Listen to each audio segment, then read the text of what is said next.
So my prior story about the clean tools, $5 more, reminded me to tell you about what happened when our state board inspector had come in. Now this is a couple of years ago.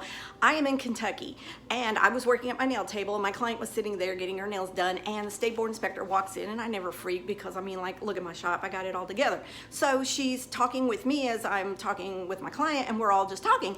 And the state board inspector said something about it's normal for when she walks into a walk-in corner shop, you know what I'm talking about, that several people run out the back door.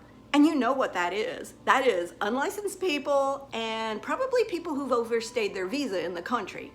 So she said when she first started being the state board inspector, she said that this is what would normally happen. And what she did this next time when she went to inspect that salon, she went to the back door and she blocked it with the garbage cans, and then she went around to the front door, and when she walked in, they all tried to run out the back door and weren't able to, and she was able to catch them and fine them because there were several people that were not licensed to do nails, and they ratted her off to her boss. And so her head of the state board got on her case and told her never do that again, because that is a fire hazard. You can't be blocking the back door. Just let the people run, let them run. And I was like, get out of here. She goes, but that's not the craziest part. The craziest part is these places normally do not clean their pedicure tubs. And they will tell her straight up when she comes in, I do not have time to clean these pedicure tubs. Just give us the fine.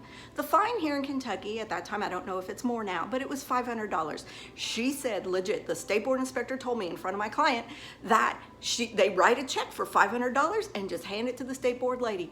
I said, what? Oh my God. I said, well, why can't you go back again and again and again every day until you break them financially or till they start complying? She said, we're not legally able to do that because that would be construed as harassment.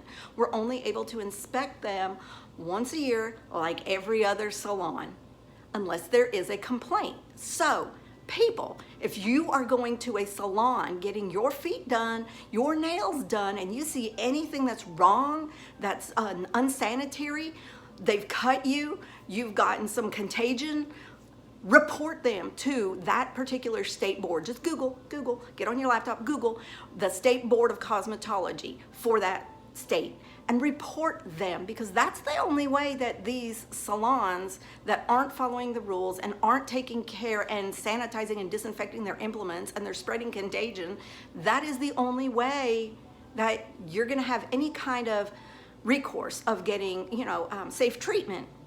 You see what I'm saying? So when, like, I've gone as much as 3 years in between inspections, I finally called the state board to go, hey, y'all gonna come and inspect me or what?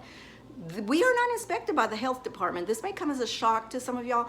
The health department has nothing to do with us. This is the State Board of Cosmetology, and it's once a year. And they walk in, they look around, they might open up a cabinet. Literally, you'd have to have a dead body laying right here on your floor to get a failing grade. Yeah, I get 100 every time they, you know, come in. It's clean. There's no dust laying around. Everything's tidy. I don't have a dead body. I pass. That's the extent of most state board inspections, just so you know. So you best be looking out for yourself. Peace out, nail techs.